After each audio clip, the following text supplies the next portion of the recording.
nós estamos aqui de volta, nosso culto jovem, e esse mês de setembro nós vamos conversar sobre saúde mental. Um tema um pouquinho polêmico, porque é difícil de aceitar certas coisas, né?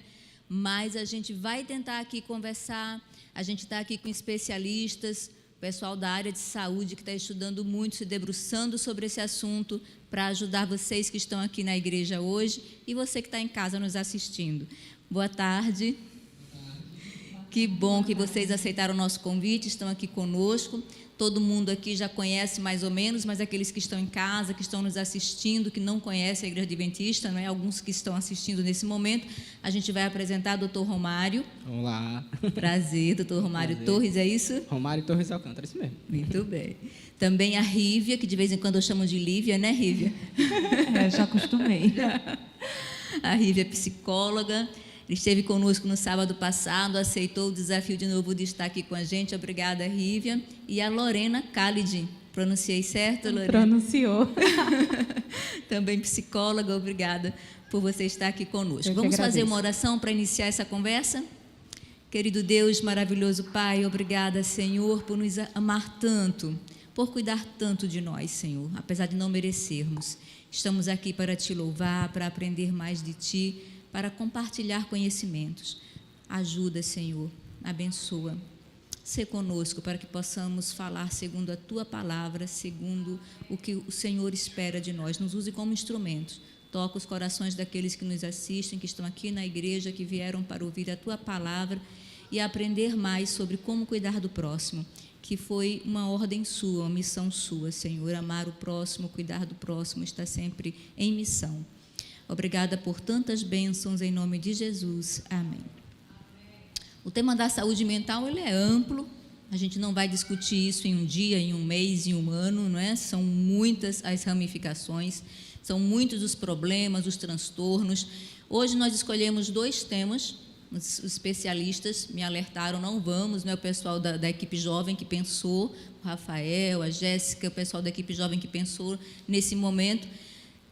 Vamos destrinchar isso, tentar conversar o mês inteiro para que a gente possa ser bem claro e ajudar as pessoas nessa compreensão. Então, a gente escolheu hoje 2 temas, que é o tema da ansiedade e o tema da síndrome de burnout. Não sei se é assim que se pronuncia mesmo, né? Esses termos estrangeiros, a gente sempre fica em dúvida. Vamos começar pela ansiedade, certo?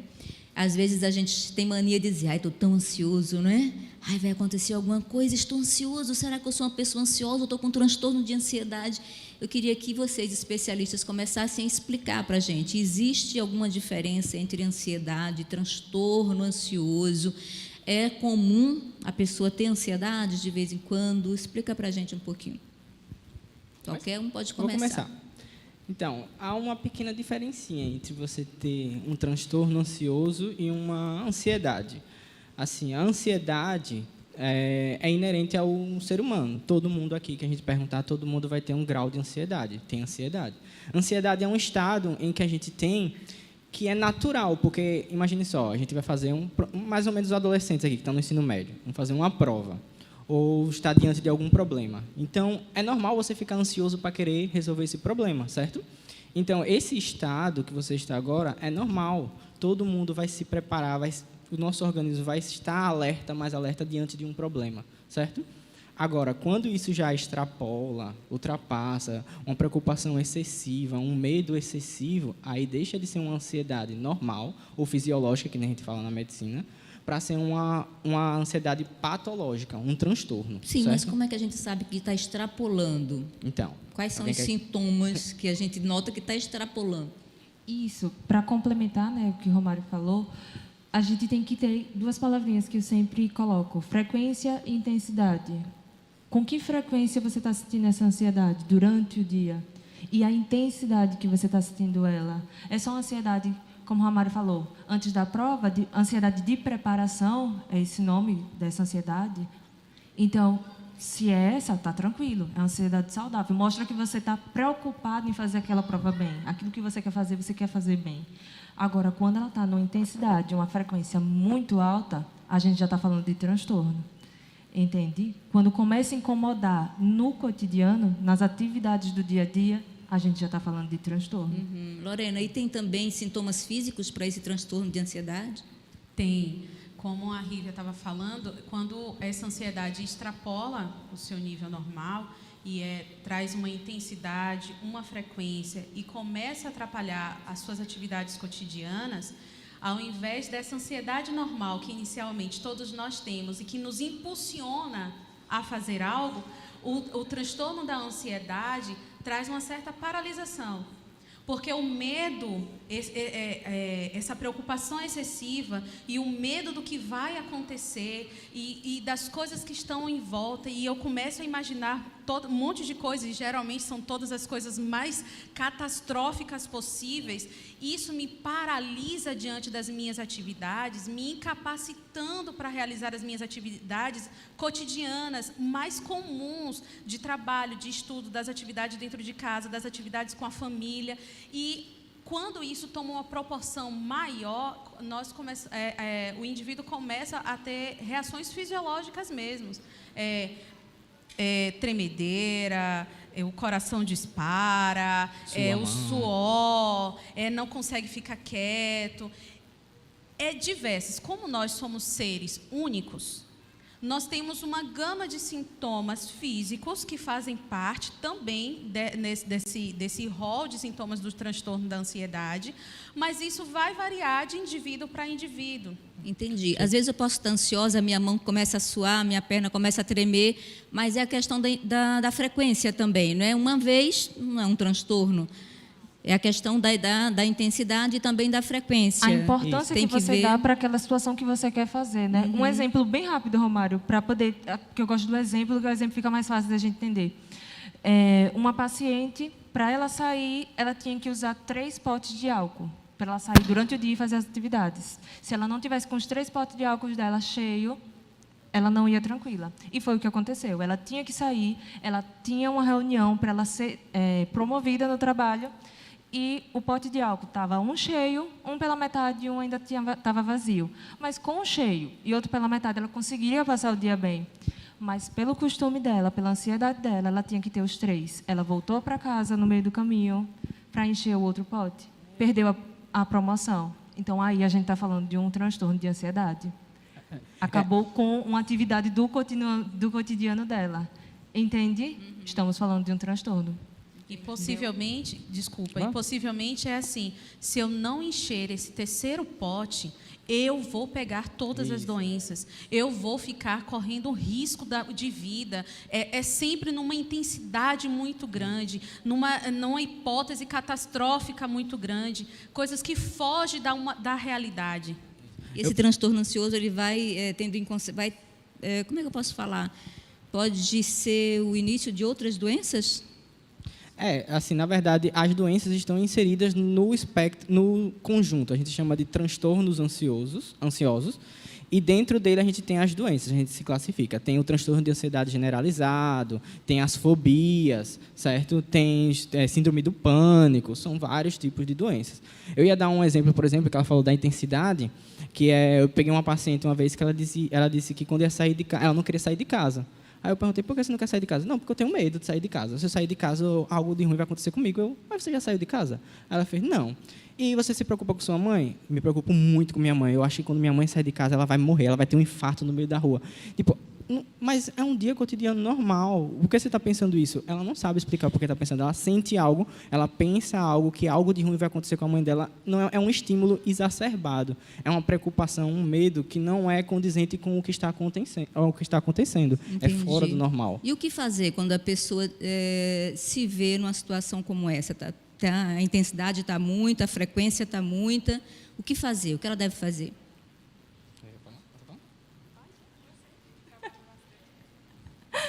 Então, a gente, principalmente, né, vou trazer para cá, para a minha abordagem, para a TCC, a gente vai, porque cada ansiedade, né, cada transtorno, como o Romário falou, a gente vai ter um olhar. Se é uma fobia, a gente olha mais para o comportamento. Tenho fobia de aranha. Falou em aranha, meu Deus do céu, sabe, só a palavra já... Então, o meu comportamento é de esquiva, de deixar. Então, a gente foca nesse comportamento. Vai, aos pouquinhos, trazendo e resolvendo isso. Se a gente fala de uma fobia, que nem Romário falou, uma generalizada, tenho medo de tudo, tenho medo de sair de casa. Por quê? Porque acho que vai acontecer alguma coisa, se o meu pai sai, vai acontecer alguma coisa, vai o pensamento. Pensamento acelerado, pensamento ansioso. Então, a gente vai trabalhar nesse pensamento. Porque, segundo a TCC, aquilo que a gente pensa interfere na nossa emoção e interfere em como a gente vai se sentir. Ou em o que a gente vai fazer, o nosso comportamento. Então, a gente vai e foca nesse pensamento. Ou então, a gente vai e foca nesse comportamento, como a fobia. Entende? Cada uma com o seu olhar, cada um com o seu jeitinho.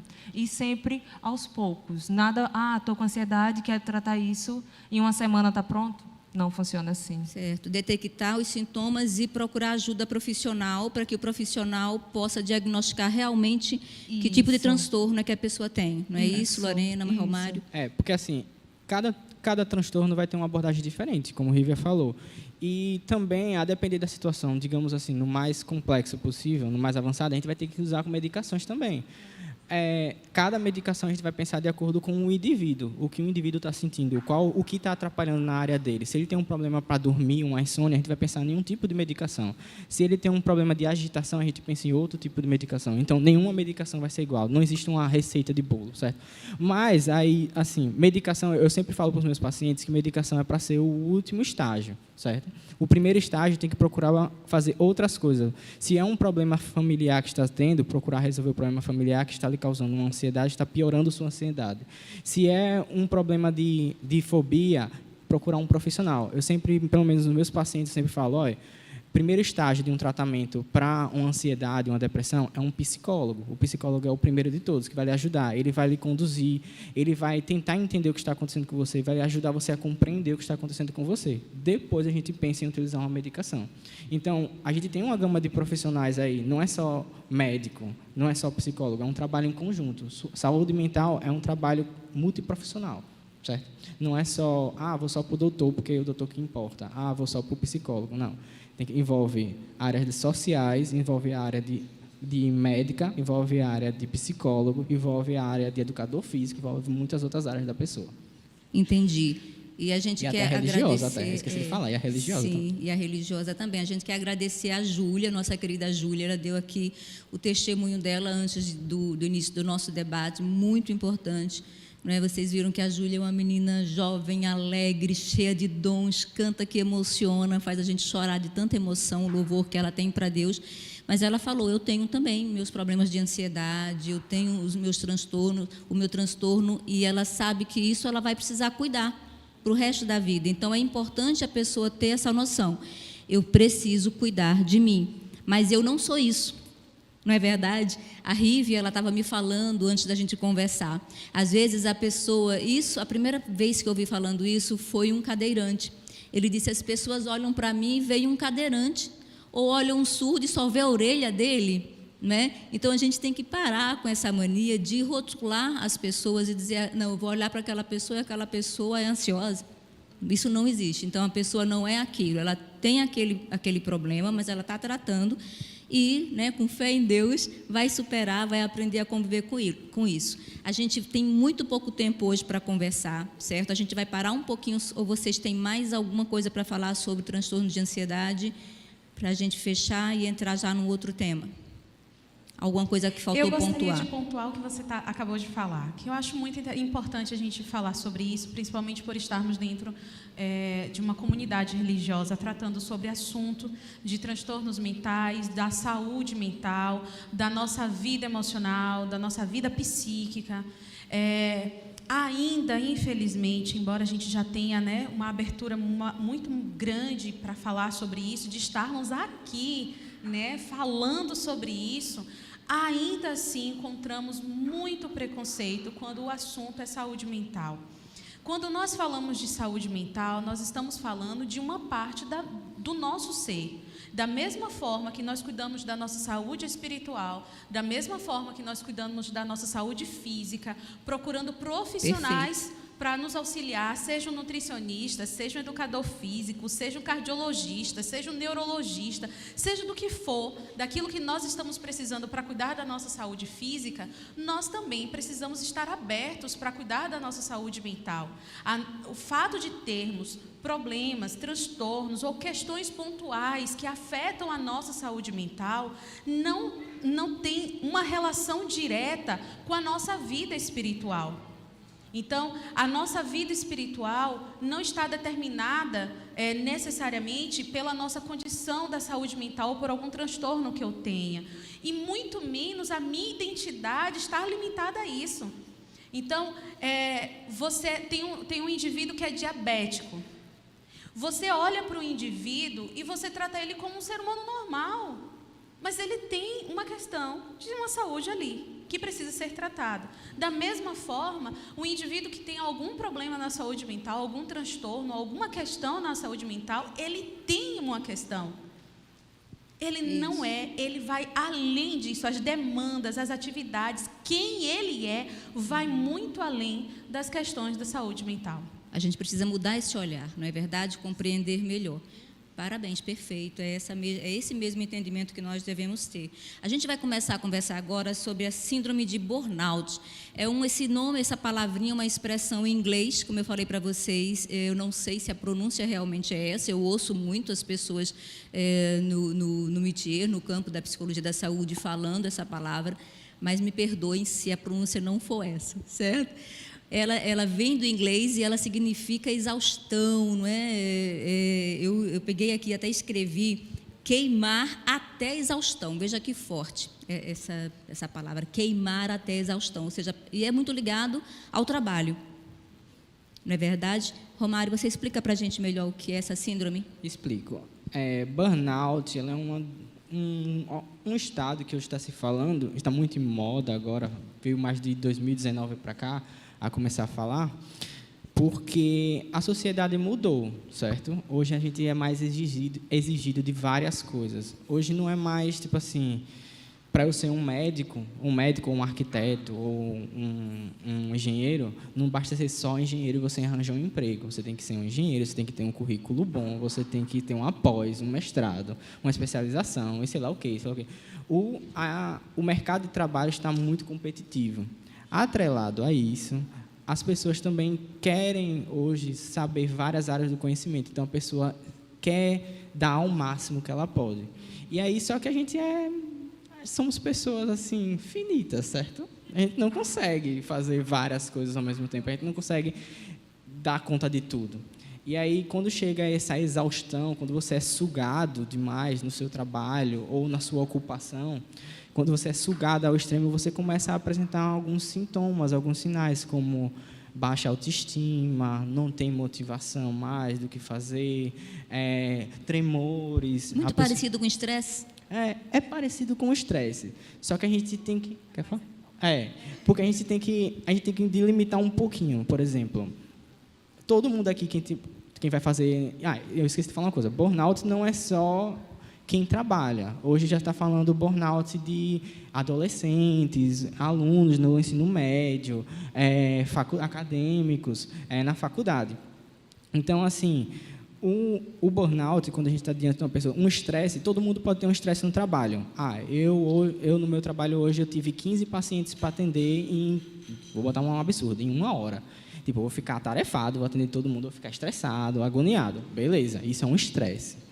O burnout, ele vai a mais do que isso. Ele é acima disso. Porque vai chegar um estado onde a pessoa ela vai estar em um estresse absurdo, vai estar lá em cima, mas ela não vai ter ânimo, nada. Ela não tem... Eu li uma frase uma vez de um cara que escreveu que é assim: estresse é quando está... Imagine o vaso. Estresse está cheio. Quando algo está cheio, a pessoa está lá no topo. Burnout é o contrário, é quando está seco. Ele não consegue nem se encher. Ele não consegue fazer nada. Ele para baixo. E como tratar isso, Lorena e Rívia? Como tratar? Eu vou trazer para o meu lado. Venham para a terapia.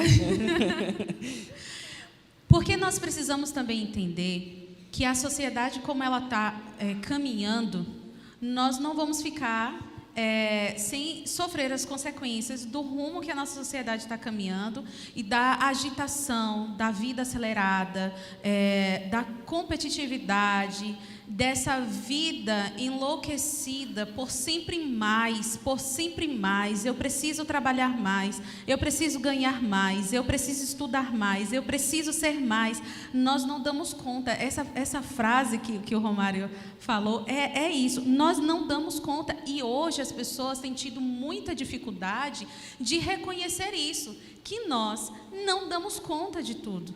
E embora o burnout esteja muito atrelado para a vida profissional, para aqueles que estão ali tendo esse estresse excessivo, esse esgotamento profissional, o burnout ele pode estar em várias situações. Em mãe solo, vou mudar aqui bastante, tá? Em uma mãe solo que tem que trabalhar, que quer estudar para ela mudar de emprego e ter uma melhor condição de vida, mas ela tem um filho, mas ela tem que pagar as contas, ela tem que cuidar da casa, ela perde noite, ela não se alimenta direito por causa da correria, e chega uma hora que ela está em esgotamento emocional, mental, físico, que ela não consegue mais realizar nada. Isso é o burnout. Nós temos estudantes que estão aí para fazer o Enem, que vive numa cobrança pela nota máxima, porque precisam entrar aos 17 anos, precisam entrar nesse primeiro Enem que fazem, sabe? É agora a hora. E a gente bem sabe que 17 anos tem uma vida inteira ainda pela frente. Como é difícil você determinar o que você vai fazer pelo resto da vida aos 17 anos. Não tenho cognição, não tenho maturidade, não tenho estrutura para isso, e eu preciso, e a minha família, eu mesma, a minha comunidade, a sociedade me cobra disso. E muitos realmente têm estudantes vivendo à base da síndrome de burnout. E nós temos diversas situações. Então, vou trazer um pouquinho para uma parte mais reflexiva, talvez não mais prática, né? Um pouco mais demorada no processo de terapia, onde a gente questiona muito: por que eu tenho essa necessidade? Da onde vem essa cobrança? Que ambiente foi esse que eu fui educado a buscar sempre mais? Por quê? Ou para quem eu preciso estar mostrando cada vez mais que eu tenho mais conhecimento, que eu consigo ir além? Então, a parte psicológica, emocional, venham para o psicólogo. Na terapia, a gente vai trabalhar isso com você. De uma forma ou de outra, só os caminhos que mudam, mas a gente chega no mesmo lugar. Mas esse esgotamento, ele também vai para a parte física. Então, o desânimo, muitas vezes, não é simplesmente a falta de vontade de levantar da cama hoje, eu não quero estudar, eu não quero trabalhar. Está faltando regular os neurotransmissores, as vitaminas não estão legais, e Romário vai falar muito melhor do que eu. Aí a gente fala assim: meu amigo, você está na terapia, mas eu preciso que você passe por Romário. Ele vai fazer um check-up com você e vai te analisar, porque você precisa. Importante. Então, é buscar profissional. E muitas vezes a gente fala assim: esse menino está estressado, que ela quer passar no Enem agora de primeira, coitada, é porque ele é muito estudioso. E aí, eu muitas vezes perco a oportunidade de observar quem está do meu lado sofrendo e exalto esse sofrimento. Como se isso fosse o máximo. É porque ele é muito estudioso, ele está sofrendo. Sabe? Ele quer o curso de medicina, né, Lu? Bem visto, né? Ele precisa. No fundo, ele queria artes. Mas a família disse a vida toda para ele que artes não tem futuro. Aí ele poderia ser um artista esplendoroso no século 21. Mas ele vai ser um médico.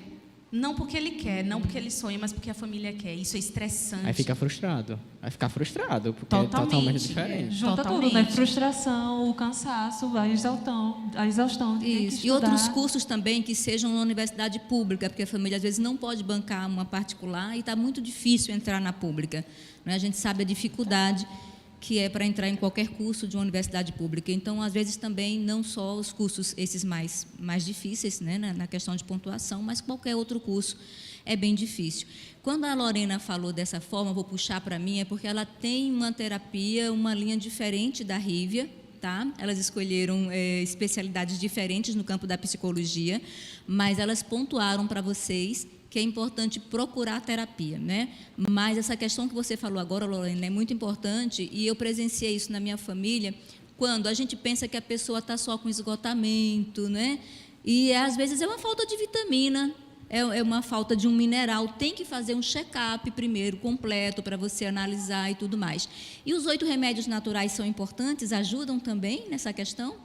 Oxe, com certeza. É o equilíbrio do ser humano está ali. Precisa estar tudo bonitinho, né? Não tem aquele que se alimente da forma mais saudável, mas que não tenha o descanso necessário, que vai ser saudável. Não tem aquele que durma às 8, 9 horas, mas que não pratica nenhum exercício físico que seja saudável. É uma questão de uma estrutura que Deus já nos fez desse jeito. Então, os 8 remédios estão ali, ó, faz. Isso, Romário, vamos lembrar então, para quem está nos assistindo, às vezes tem uma pessoa lá do outro lado e vocês ajudam o Romário, todo mundo aqui. Vamos falar sobre os 8 remédios, então, Vamos sim. que Deus deixou para a gente. São 8 remédios naturais. Vou começar com um que é bem importante, que eu acho que é a luz solar, um dos principais. Porque luz solar ajuda até no bem-estar da pessoa, aumenta as vitaminas, mas, além disso, também ajuda na prevenção de depressão. Às vezes, muitas pessoas que têm depressão assim, gostam de ficar encolhidas no lugar, ficar num lugar fechado, isolado, para baixo, certo? E isso vai ter uma repercussão muito ruim na vida dela, tanto na falta de vitaminas no organismo, mas também porque a gente é regulado por hormônios no nosso organismo. E muitos hormônios são regulados através da luz, nossa visão capta e produz hormônios. Então, a luz é um fundamental, tanto para o convívio como para a regulação do nosso organismo. Alguém quer falar outro? Quer falar outro? Tem vários. Eu pensei que cada um ia falando um. Não, porque são os outros e destrinchar, nosso tempo corre. Mas, tá né? bom, então tá certo. Vou falar. O descanso. É. O descanso. Talvez quem seja mãe aqui de filho pequeno, e eu vou me colocar nesse lugar, eu passei, rapidinho aqui falando, no início de junho, meu marido fez uma cirurgia no ombro, então ele não pôde carregar minha filha, eu tenho uma filha de 1 ano. E justamente nesse período, foi um período frio, ela teve laringite, ela gripou, ela nasceu uns 3, 4 dentes, tudo de uma vez, desregulou ela por completo.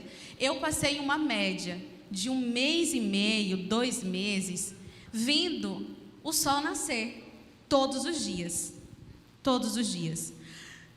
Você não ia me encontrar no estado que eu estou hoje, porque agora ele já pode colocar a Cecília para dormir e agora é ele que perde a noite. Eu durmo.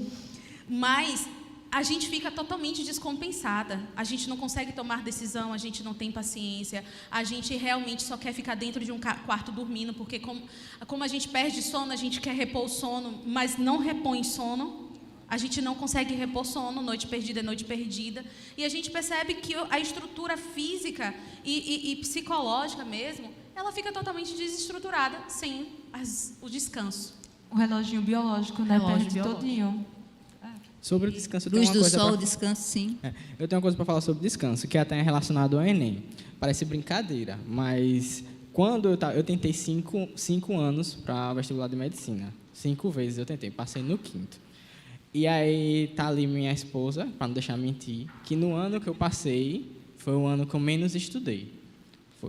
E aí foi uma coisa que doida na minha cabeça, né? Eu não entendia, porque todos os 4 anos anteriores eu estudava feito louco. Eu ia para cursinho, eu fiz cursinho, eu fui para assistente, eu fiquei em casa, eu deixei a partir do 3º ano, eu deixei de ir para colégio, eu estudava em casa. Então eu tinha um quarto na minha casa, onde eu ficava tipo de manhã até de noite só estudando, livros e mais livros e livros.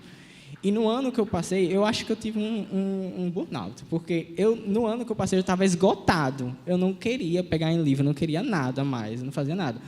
Mas foi um ano que eu tirei como se fosse um ano sabático, para eu descansar. Então eu procurei fazer outras coisas que me alegravam. Por exemplo, eu vim mais para a igreja, eu comecei a fazer a lição da escola sabatina mais. Eu tirei um tempo para mim, para fazer coisas que eu gosto no computador, eu aprendi programação. Eu saía mais com minha família, passei a sair mais com Jéssica. Então, tipo assim, foi um ano mais sabático, mais tranquilo para mim. E quando eu cheguei no final do ano para fazer o vestibular, eu falava, não vou passar não tem como. Eu não estudei o ano todo, eu fiquei fazendo nada o ano todo. Não estudou não, estudou menos, né, do que os outros. Como é que eu vou passar nesse negócio? Aí fui fazer, e foi o ano que eu passei. E depois eu fiquei, Senhor, foi pela graça, não foi? Só pode. Mas, assim, eu estou falando isso porque às vezes a gente fica bitolado em fazer uma coisa, mas a gente esquece que nosso cérebro também precisa de descanso. E uma forma de a gente guardar as informações, uma dica até para quem está fazendo vestibular, não é só ficar direto, a gente tem que ter uma pausa. As informações são salvas. Equilibrar, né, Romário? Ter um equilíbrio. Exatamente. As informações no nosso cérebro são salvas, digamos assim, no descanso. É nesse interrompimento que eles são salvos. Que o nosso cérebro para e vai armazenar o que a gente quer, entendeu? O mais importante. Então, se a gente ficar só atrás das coisas, o descanso é sensacional. É uma das coisas primordiais, é descansar e procurar se equilibrar. Perfeito. Vamos fechar os 8 agora, rapidinho. Descanso, luz solar, água, ar puro, alimentação, né? A temperança, né? A alimentação saudável, exercício físico. Isso. Tem que estar tudo junto. Tudo junto. Acho que a gente Você não falou pode fazer só exercício físico sem se alimentar bem, né? Tem que fazer tudo equilibradamente, não é isso? E o último, mas um dos que não é menos importante, mas eu considero o mais importante, Deus. Deus. Esse é o mais importante. O mais importante, é a o base. ponto de equilíbrio, é o esqueleto. Isso. E é possível um cristão verdadeiro, um cristão genuíno, ter algum problema desse? Com Sim. certeza. Sim. E justamente, Deus nos criou com sentimentos, emoções, não foi? Nos deu essa coisa tão bonita que é a gente poder, né, sentir, poder estar feliz, poder ter a tristeza. E a gente tem que olhar para isso com muito amor, não é? Então, se a gente é munido de sentimentos, a gente pode ter transtorno, entende? A partir de como a gente vê as situações, a partir de como a gente interpreta as situações do dia a dia, a partir de como a gente lida com as situações do dia a dia, isso vai nos dizer se a gente acaba desencadeando um transtorno ou não. Você ser cristão, você ter uma religião, ajuda você com os transtornos mentais, mas não impede que você tenha um transtorno. Hoje já é comprovado cientificamente que cristãos, pessoas, não só cristãos, mas pessoas que têm uma religião, a religião auxilia em muito você no transtorno mental. Auxilia você a melhorar e a você não ter, também, não desenvolver. Mas não impede, certo? Que é o que estava falando também, que, tipo, todos nós somos suscetíveis a ter um problema de um transtorno mental. Isso, e na Bíblia ficou claro, não é? Temos vários versos que falam sobre isso. O próprio Jesus deixou claro que neste mundo tereis aflições, atribulações, mas não desanima, eu estou contigo. Versos que animam. E a gente vai pedir para cada um de vocês encerrar esse momento com suas considerações e o Romário, no final, trazendo para a gente um pouco do que é que a Bíblia deixou para a gente de conforto nesses momentos. Por favor, Rívia. Tá. Eu trouxe, né, eu refletindo, burnout, ansiedade e tudo mais, essa questão, essa necessidade do descanso. E aí eu conversando com meu irmão hoje de manhã, e a gente parou e disse, gente, Deus é o primeiro exemplo disso. Quando Ele nos criou, no 7º dia, Ele descansou. Então, Ele foi o exemplo maior, né, de que até mesmo Ele, que é Deus, parou e descansou. E, além disso, Ele nos deixou o 6º dia, que é para a gente descansar, né, lembrar dele. O 7º dia. Ou isso, o 7º dia, até. Então, Ele nos deixou o 7º dia para a gente parar e descansar, e Ele mesmo fez isso. Então, Ele é o próprio exemplo, não é isso? Ele deixou lá nos 10 mandamentos, né? Êxodo 20, do 9 ao 10. Êxodo 20, escreva aí para você em casa dar uma lida, olha bem na sua Bíblia, Êxodo 20, você também que está aqui conosco na igreja. Se você não lembra, vai lá e dá uma lidinha. 6 dias trabalharás, estudarás, fará tudo, mas no 7º você precisa parar e descansar e lembrar que eu sou Deus e cuidar um pouquinho da sua saúde, não é isso? No Êxodo, né, nem você trabalha, nem os que estão na sua casa, né? Então, trazer esse descanso até mesmo para os que estão em contato com você. Ter esse cuidado, né, com os que estão em contato com você. E de Gênesis 2, do 2 ao 3, né, capítulo 2, do 2 ao 3, que ele mesmo descansa, né, no 7º dia, depois de ter criado, né, ter feito a criação durante 6 dias. Então, fica aí os 2 versos, Gênesis 2, 2, 3 e Êxodo 20, do 9 ao 10. Obrigada, Rívia. Lorena. Diante da vida que a gente tem vivido, do mundo do jeito que ele está, tem 3 versos que me asseguram muito em Cristo. Mateus 11, a partir do verso 28, diz: Vinde a mim todos os que estáis cansados e sobrecarregados, e eu vos aliviarei. Tomai sobre vós o meu jugo e aprendei de mim, porque eu sou manso e humilde de coração, e achareis descanso para a vossa alma. Porque o meu jugo é suave e o meu fardo é leve. Sabe, essa é uma sensação de que, ainda aqui neste mundo, sempre vamos estar carregando algum fardo, sempre teremos alguns problemas. Inclusive, ele falava, a gente só troca o fardo, toma o meu. Mas em Cristo, a sensação que nós temos é de uma segurança, de uma confiança, de que mesmo que eu não saiba o que é que vem na minha frente, o que vai me acontecer quando eu sair de casa, para os ansiosos, eu não sei o que vai ser da minha vida para aqueles que ficam presos no futuro sem viver nenhum presente. Vem Cristo e fala assim: vem vocês que estão sobrecarregados, toma o meu fardo, ele é leve, deixe o peso de vocês sobre os meus ombros, aprendam de mim, sabe, e em mim vocês encontrarão o descanso para a vossa alma. Amém. E é o que a gente estava falando aqui. Tudo que nós mais precisamos hoje é descansar. E nele nós temos toda a segurança que precisamos. Obrigada, Lorena. Você pode repetir para mim qual foi o capítulo, o livro, o verso, para você que está em casa anotar, você que está na igreja, Mateus? Mateus 11, no verso 28 ao 30. Não vamos esquecer. Romário. Certo. Eu trouxe alguns pontozinhos interessantezinhos. Mas assim, vou falar bem resumidamente. Eu só costumo dizer que a Bíblia é sábia em tudo que ela traz. E assim, a gente fala, saúde mental está mais em alta, assim, de uns tempos para cá. Então, mas a Bíblia é muito antes disso. Então, a Bíblia traz alguns conselhos para a gente, muito antes de um homem começar a falar em saúde mental. Mateus 6:25 diz: Por isso vos digo, não andeis ansiosos pela vossa vida, quanto ao que há vez de comer ou beber, nem pelo vosso corpo, quanto aos que há vez de vestir. Não é a vida mais do que o alimento, e o corpo mais do que as vestes? Então, assim, essa ansiedade que Mateus está falando é porque você ser ansioso com as coisas do seu cotidiano, você pode vir a adquirir um problema de um transtorno ansioso.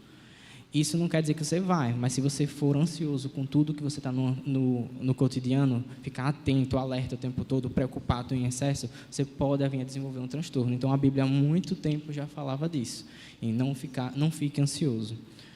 Outra coisa, trazendo agora para o burnout, por exemplo, a gente vê que o burnout hoje, como eu falei, é uma sobrecarga, onde a pessoa quer puxar tudo para si. E a Bíblia já trazia. Tem um verso, o verso eu acho que é Provérbios, eu não lembro muito bem, mas é Provérbios, acho que fala do corpo de Cristo, que a igreja é o corpo de Cristo, cada membro é uma parte da igreja. Então, o corpo não funciona sem os membros. Então, você precisa de várias outras pessoas para um trabalho em equipe, digamos assim. Mas tem outro verso também, Eclesiastes 4:9 diz: melhor é serem 2 do que 1, porque tem melhor paga do seu trabalho. Porque se caírem, um levanta o companheiro.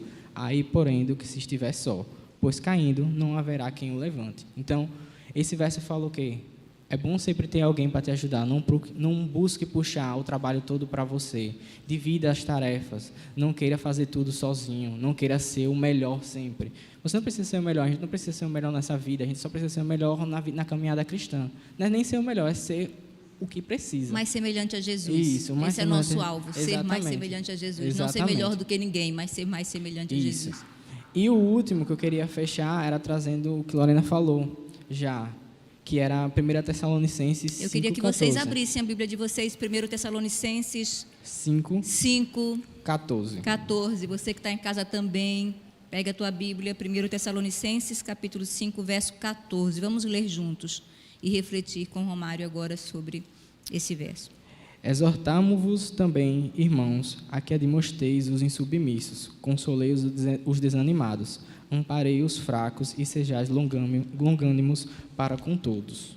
Eu quis trazer esse verso no final para trazer que a gente precisa olhar para o nosso irmão o tempo todo que está no nosso lado. Saúde mental é um desafio, porque a gente nunca sabe quem está passando por um problema de saúde mental. Eu posso estar bem aqui hoje, Rívia pode estar bem, Lorena também pode estar bem, mas cada um está com uma luta interna, com um problema de saúde mental. Eu posso estar com uma depressão aqui e ninguém vai saber que eu estou com a depressão. Ela não aparece, né, no corpo físico assim com tanta facilidade. Exatamente. Então, nós, como igreja, temos que cuidar um dos outros, certo? E aqui no verso, não sei se todo mundo percebeu, consolei os desanimados. Trazendo assim para um problema de saúde, quem está falando aqui, a depressão. Então, muita gente sabe que depressão é uma pessoa desanimada, abatida. E a Bíblia já traz esse conselho. Então, assim, que a gente possa olhar mais um para os outros e procurar enxergar no outro se ele está com algum problema e sejamos prestativos, sejamos amigos e cuidemos um dos outros. Muito Certo? obrigada, Romário. Excelentes versos. Que bom. Maravilhoso a gente saber que a gente tem um Deus que deixou tudo aqui escrito, essa bússola, não é? Esse mapa para a gente se conhecer, seguir e procurar a felicidade, que a gente sabe que não existe uma felicidade total nesse mundo, que é um mundo de pecado. A felicidade é Deus e a gente vai estar com Ele no céu, não é isso? Amém? É o nosso propósito, procurando ser mais semelhantes a Ele e não se sentir culpado.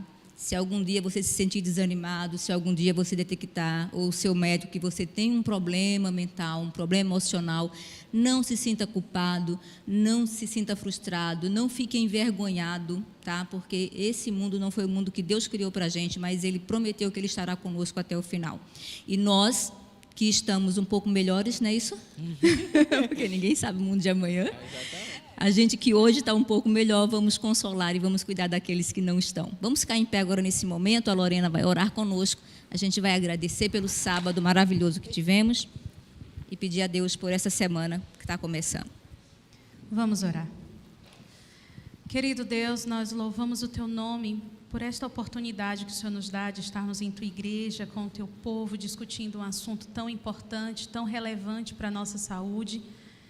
E nós te pedimos, Senhor, que tome o Teu povo em Tuas mãos, tome cada um de nós que estamos aqui, também aqueles que estão nos assistindo, em Tuas mãos, Senhor, porque nós precisamos do Teu auxílio, que o Senhor nos conduza em nossas atitudes, em nossas decisões, que o Senhor transforme a nossa vida, o nosso modo de pensar, o nosso modo de agir, mas que, acima de tudo, possamos andar lado a lado contigo. Amém. Se alguns dos teus filhos que estão aqui, Senhor, têm alguma necessidade de ajuda para a saúde mental, que ele busque ao Senhor, mas que o Senhor instrua e abra a mente dos teus filhos para buscarem profissionais que o auxiliem aqui também. Mas que o teu povo possa gozar de saúde para viver os teus propósitos, para viver daquilo que o Senhor prometeu para cada um de nós, que é vivermos uma vida em abundância. Dar-nos, ó Deus, saúde também para nosso campo das emoções e que possamos, no mundo em que vivemos, ter o equilíbrio, ter a sabedoria e buscar primeiramente o reino do Senhor. Amém. Derrama as tuas bênçãos sobre o teu povo e nos conduz nesta nova semana. É o que nós te pedimos, agradecidos, no nome de Jesus. Amém.